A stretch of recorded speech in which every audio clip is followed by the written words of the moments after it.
we didn't talk about mental health. It was something, it was more like a taboo in the, like with the culture. Like if you're having difficulties with things and, you want to talk to someone about it, maybe, someone older, it could be a cousin, it could be like, family friend, but it's not something that gets talked about within the family.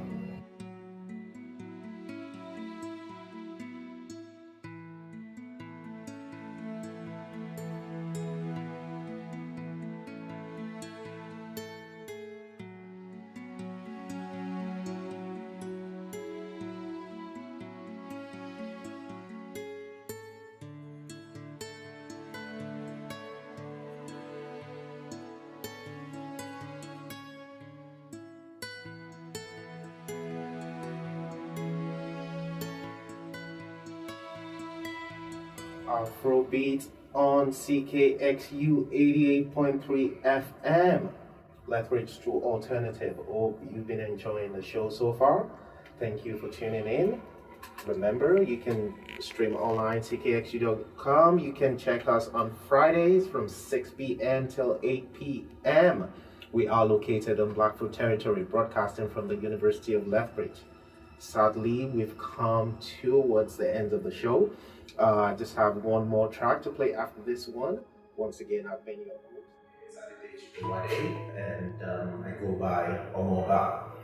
I am a teacher in the community. I teach at a high school, and I'm also an entertainer. I host events, I DJ, and I also work as an academic strategist as well. I was born and raised in Nigeria, southwest of Nigeria, in the Yoruba tribe. I am living around the city of Lethbridge, and what life looks like for me today. I moved to Canada in 2010, so that's about 13 years ago, and I will say that I'm still adapting, to a lot of culture change and so on. And but overall, I think it's for the good. Mental health, I would say, is something. It's a new concept in the sense that this is not something that we talk about.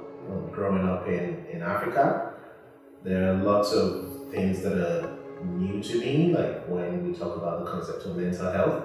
Over the last, I would say 16 years or so, since I left the country, I've been able to learn a lot of things about mental health, the importance of mental health, and taking care of oneself as well. I would say my personal journey with mental health has been some of the things that I've learned about the impact of trauma, and also when you need to seek support, and as I mentioned earlier, like taking care of oneself as well.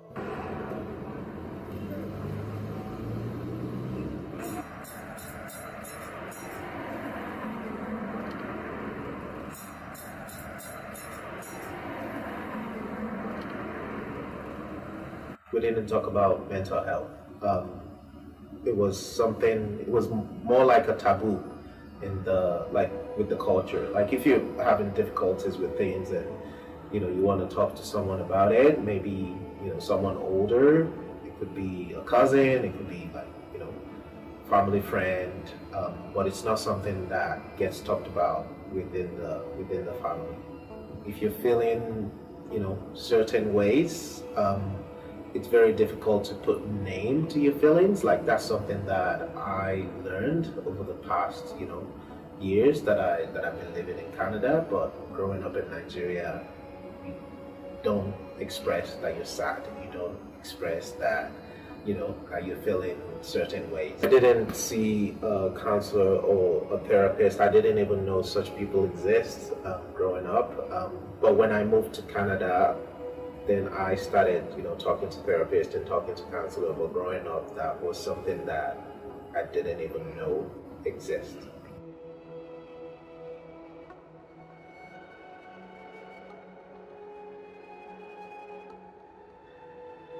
It feels good to know that, you can talk to someone about, the way that you're feeling and how they can support you. But definitely the shift in the culture meant that it took me some time to get used to that because it wasn't something that I was used to. And since I, started talking to someone here, it just got better over time. But because it wasn't something that I was used to growing up, it took me some time to get used to, sharing my feelings and talking to someone about mental health and how they can support me. Mental health is becoming something that people can know that it's something you can manage. It's not something that should cripple you without getting the support. So think about the negative things that are associated with somebody being back home. The names are different. The names are different when somebody say you mad, for instance. They say you're mad, you're crazy. That's a different kind of label that normally you wouldn't want to have within a community. And so the more things that we know that mental health cannot be, I don't think it might not be something that is innate. You're born with it. No, sometimes the environment that you're exposed to will contribute to those type of things, the stress and all those things that you experience that could potentially become serious mental health problems and so on. It's more defined, like living in Canada, and like I said, people put names to their feelings to express themselves. That's not something that happened much growing up in Nigeria. Mental health concerns in Nigeria, I remember growing up with viewed more negatively. So, and that was why, I said it's very difficult for people to express themselves and come out and say, I'm having these challenges or I'm having these difficulties. It was viewed negatively. I can say that, and people would not want to express themselves so that they don't want to be seen, from that perspective. So people tend to, keep things to themselves and not really share what they're going through. My views have changed with regards to mental health since I moved here because of how it is talked about, how people share the things that they're going through. You have therapists that you can talk to, you can. Self-care definitely meant something different in Nigeria. It wasn't talked about as a way to rejuvenate and re-energize yourself and take care of yourself when you're having mental health difficulties. So definitely something that wasn't talked about or discussed or practiced even at workplace. With my experience growing up in Nigeria, it's totally different.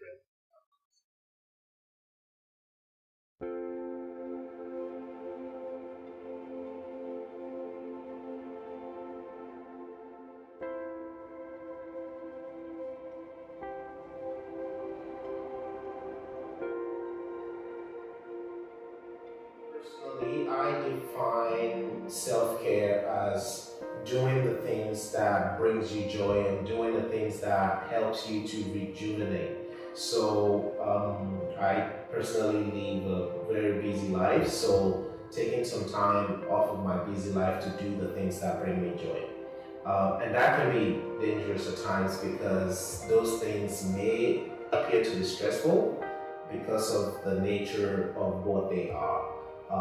For me personally, self-care will look like going for a massage. Self-care will look like going to soccer tournaments and playing soccer because I enjoy it.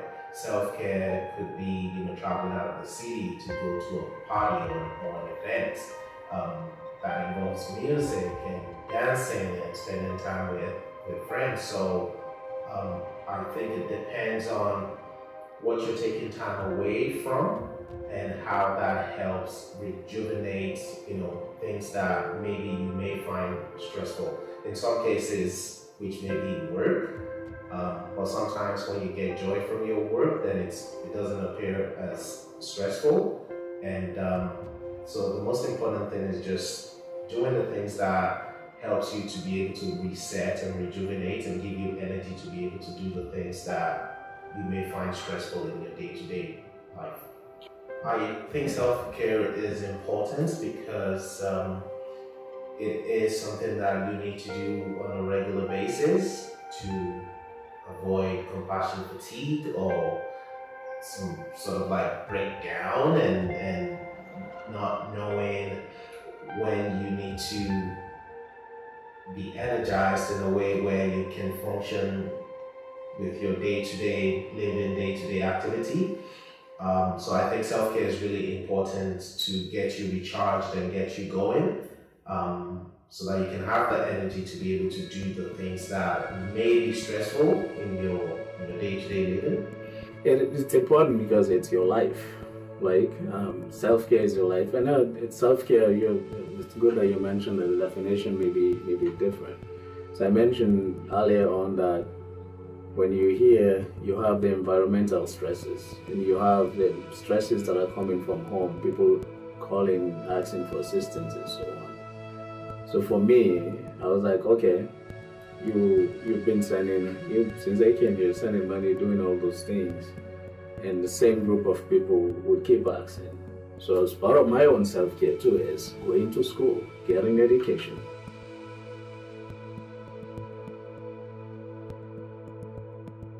Something, like the sports that I participate in, and going down the streets to get puff on the side of the road, and getting, some meals that you would normally not get in your household, all those special treatments, and going to places that you normally not go to every day. So those are the things that I would relate to, self-care back then, that I don't even think about as self-care. But I do know that when those moments occur, they're special. So, but today, it's more intentional today, like when you're practicing self-care compared to back then, when you just know that these are feel-good things to do. That's the comparison between self-care back then and self-care today.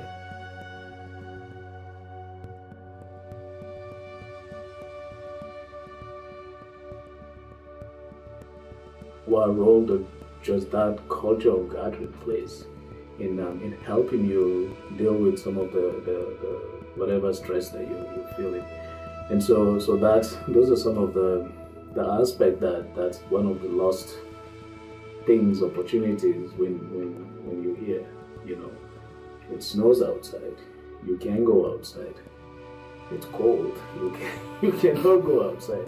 You live in a maybe a bachelor suite and so on. And here you are, here is somebody that's used to, whenever they want, they can just leave and go. I'm going to Surrey, I'm going to Lamina, I'm going to Amaru to visit them.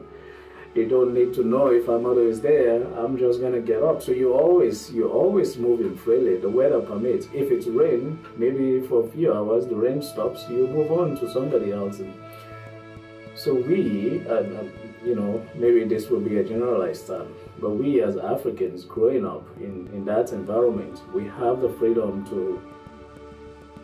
of movement. We're not people that being used to be in a confined place, in a one locked in place. Where here you can think about more than 6 months or 8 months when the place is really cold that you can't do anything outside. I don't think that's a challenge if you are here from an African country where you've used that ability to go out, but you can't do that, and so that you lost that communal aspect of it. In order to make changes around the world, especially in countries that don't value the importance of talking about mental health, I think the key to that is to talk about it. The key to it is to not have it present itself as a stigma in those countries. I think the more it's talked about, the more people understand that they need to talk to people anytime they're having difficulties in their lives, and then anytime they're having any mental health concerns. The more they talk about it, the more awareness is raised, and the less the stigma will be. I think when people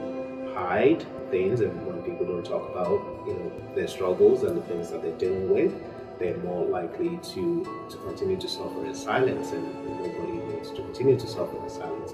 So I think it needs to be talked about more, and the awareness has to be raised as well.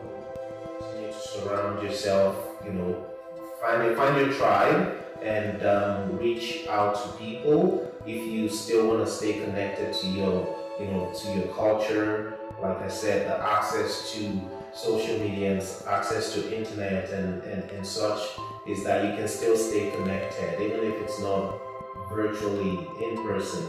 Find your people, connect with people, seek support through professionals, and find ways to stay engaged with things that are going on around you, even if you have to get connected with a new community that is different from what you know.